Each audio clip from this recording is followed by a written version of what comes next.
Meus amigos, a Agência Nacional que cuida do fair play financeiro tomou a primeira atitude, hein? O Grêmio foi o primeiro clube brasileiro a ser punido pelo fair play financeiro.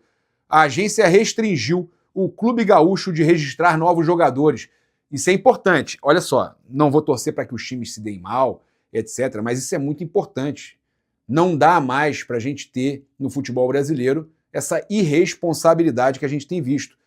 Eles restringiram eles de registrar novos jogadores. A medida ocorre por conta de um pedido de plano coletivo de dívidas do CNRD, o tribunal da CBF. Pelas regras do fair play financeiro, entrar com um plano no CNRD para pagar dívidas é considerado um evento de insolvência. O pedido do Grêmio foi feito em 31 de julho. Assim, a Agência Nacional de Sustentabilidade do Futebol, a ANRESF, estabeleceu um bloqueio preventivo de registro de jogadores, ou seja, para contratar ou registrar novos atletas. O Grêmio precisa pedir autorização para a agência. Alguém tem dúvida que esse é o caminho de clubes como Vasco, Inter, Corinthians, né, que não pagam suas dívidas, estão aí desesperados pedindo empréstimo? Se está pedindo empréstimo, não pode contratar. Eles acabaram de contratar o Sousa, acabaram de contratar Colídio, não é isso? Estão contratando aí. Gente, pelo amor de Deus, se você tem dívida, tu vai ficar contratando, acumulando mais dívida, tá certíssima a agência, tá? O Wesley Diniz comentou aqui, enquanto isso, Corinthians, Vasco, Atlético Mineiro, São Paulo e outros continuam na mesma. Vai mudar, cara. Foi só o primeiro, tá? Não era o São Paulo? Esse é o segundo? Não, tá? Pelo que eu tô sabendo, ainda não foi o São Paulo, não sei. Se tiver também, eu peço desculpa para vocês aqui. Eu só vi o Grêmio, tá? Informação que saiu é que o Grêmio foi o primeiro. Pessoal falando, falta o Santos, o Atlético Mineiro, o Vasco, muita gente comentando assim, agora sim, o André Machado, CRF. Se queremos um futebol brasileiro mais organizado e forte, temos que começar de alguma forma. Daqui a pouco chega no Vasco e no Corinthians. Calma. Pois é, eu torço pelo bem do futebol brasileiro. Duas situações importantes aqui do mercado da bola para a gente trazer, apuração aí também da Raíza Simplício, parceria com a gente na Placar hoje.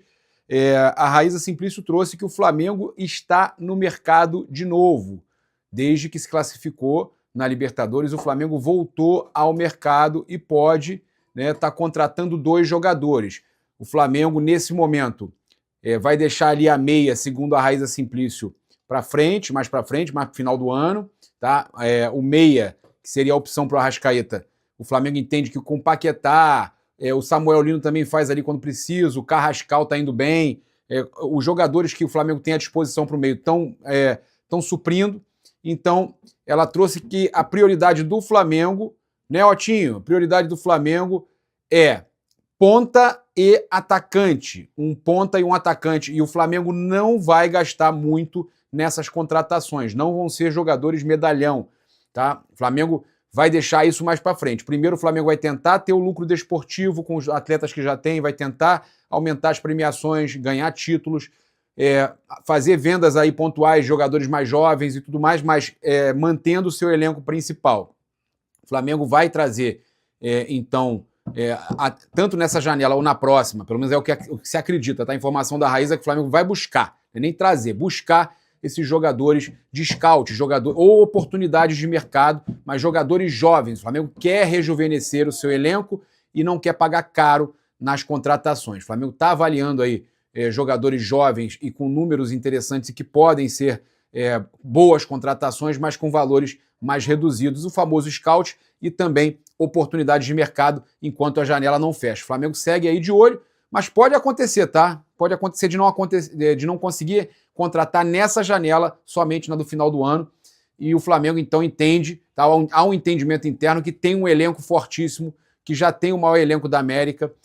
Inclusive, a gente analisando aí, o Palmeiras, por exemplo, também não contratou. Teve o Alexander Barbosa e tal, mas foi contratação do Brasil antes da janela abrir, mas na janela mesmo o Palmeiras também não contratou e vendeu o Alan, né? Então, tem aí uma situação onde enfraqueceu. Mas pagou dívida. Não importa. Isso o Flamengo está bem controlado. Não que o Palmeiras não esteja também, que o Palmeiras também tem uma situação tranquila. O déficit que se falou muito. Não, tem uma situação tranquila. Com relação à questão aí do Gonzalo Plata, saiu também que a agência que representa o jogador confirmou à imprensa russa o interesse do Dínamo de Moscou no atacante do Flamengo. Eu tinha falado para vocês, né, que o empresário confirmava. Até uma fonte ligada ao Flamengo confirmou isso, tá? Mas o Flamengo só aceita valor à vista e quer pelo menos 15 milhões de euros do Dínamo. A própria Raíza Simplício também confirmou isso, tá? Que ela entende que eles não vão querer pagar 15 milhões de euros à vista e que nem vão querer pagar os 15 pelo Plata. Ela entende que o jogador vale um pouco menos, 12 ali, pelo menos é o que o mercado diz, 12, 13 milhões de euros, mas que 15 milhões de euros o Dinamo de Moscou não deve pagar no Plata. O Flamengo quer receber o valor à vista. A proposta é menor do que essa, tá? E seria por 70% dos direitos do jogador.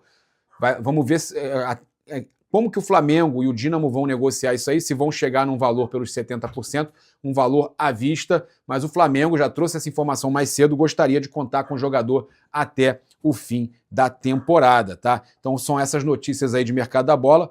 O Flamengo volta aí ao mercado, né, buscando aí a contratação de jogadores de forma pontual, jogadores que são considerados aí scout, né? O Flamengo tem essa situação aí do Plata também, que pode ajudar na possível contratação de ponta e de atacante ou de uma oportunidade de mercado. O Flamengo pagou 9,1 milhões de dólares no total, né, porque teve ali um valor que também foi... o Flamengo comprou o restante dos direitos do jogador, 51,9 milhões de reais pelo Plata em 2024. A saída dele não é uma prioridade, tá? Tem que ter reposição imediata e o Flamengo não gostaria de gastar muito dinheiro nesse momento, nessa janela. Tá? É uma avaliação que foi feita, entende que o elenco está suprindo, que o elenco é bom, que é o melhor elenco da América e não vão ter desespero para contratar.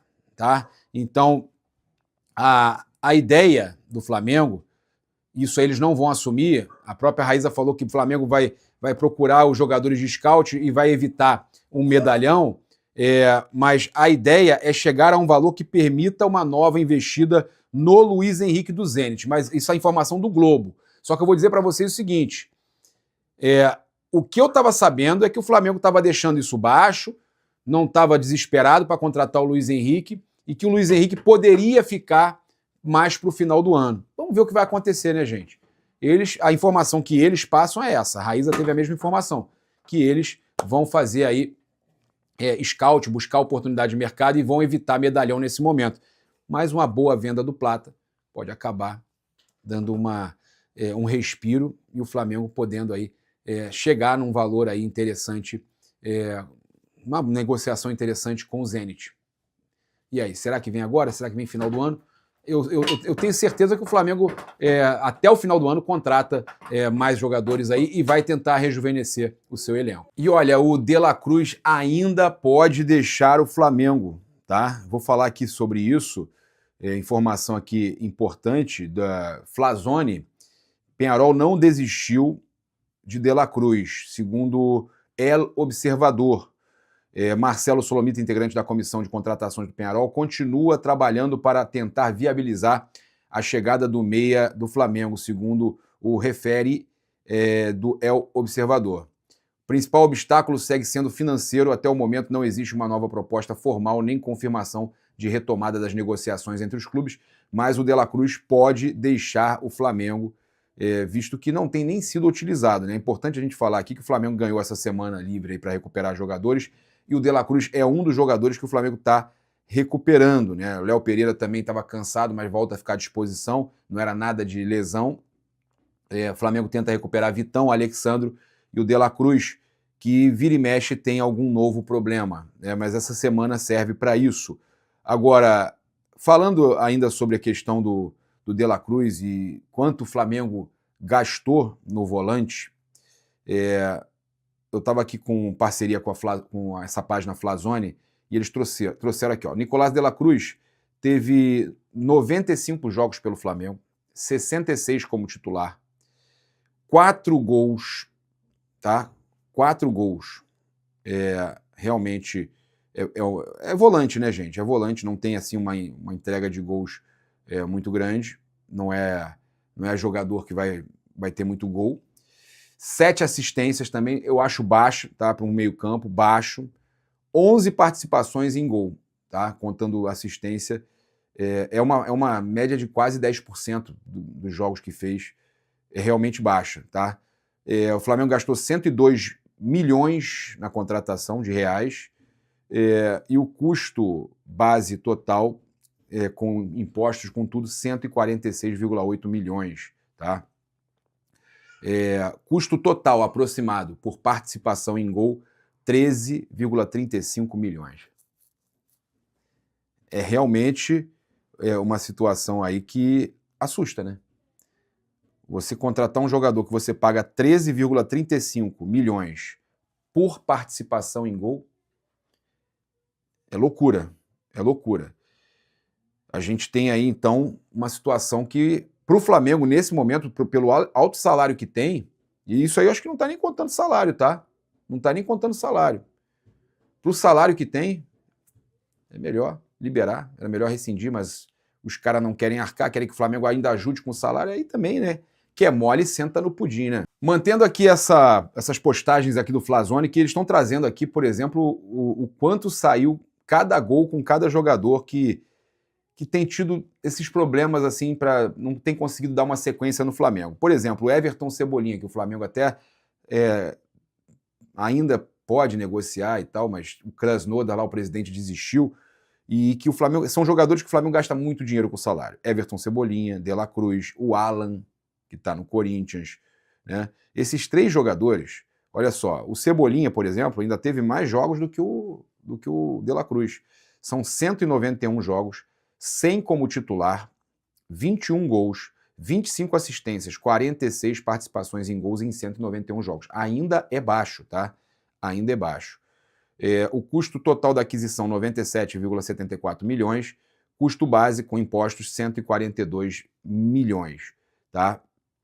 E o custo total aproximado por participação em gol, cada gol do Cebolinha custou 3,09 milhões ao Flamengo, de reais, tá? 3,3 milhões, meus amigos, por cada participação em gol do Cebolinha. Isso é porque não joga tanto e também não tem tanta participação em gol assim como se espera, né? Então, Cebolinha, as participações dele em gol são melhores do que a do De La Cruz, os jogos também que ele participa são melhores que o De La Cruz. Se eu for contar participação em jogos, é muito maior do que o De La Cruz, e o valor dele por gol também é bem menor, mas ainda assim é muito alto, né? O De La Cruz, a cada participação que eu falei para vocês, 13,35 milhões cada participação em gol. O Alan, por exemplo, para vocês terem uma noção, nem tem como você calcular essa participação em gol. Eles são 88 jogos. 88 jogos do Alan pelo Flamengo, 46 como titular, 0 gols, 0 assistências, 0 participações em gol. Gente, isso é um absurdo, isso é um escárnio. Um escárnio. Investimento, 51,66 milhões de reais. Custo total base, 78,3 milhões para contratar. Ou seja, nem tem como você calcular quanto custa cada gol. Quanto custa cada participação, assistência ou gol. Não tem como calcular, porque ele não fez, tá? Se ele fizesse seria 78 milhões por gol, mas nem isso, porque não fez. É o que eu falo para vocês, são algumas das contratações que vêm da gestão anterior ainda, né, que realmente não conseguiram se destacar. E eu falo, toda a gestão tem algumas contratações que não vão dar certo e outras que vão trazer muitos títulos.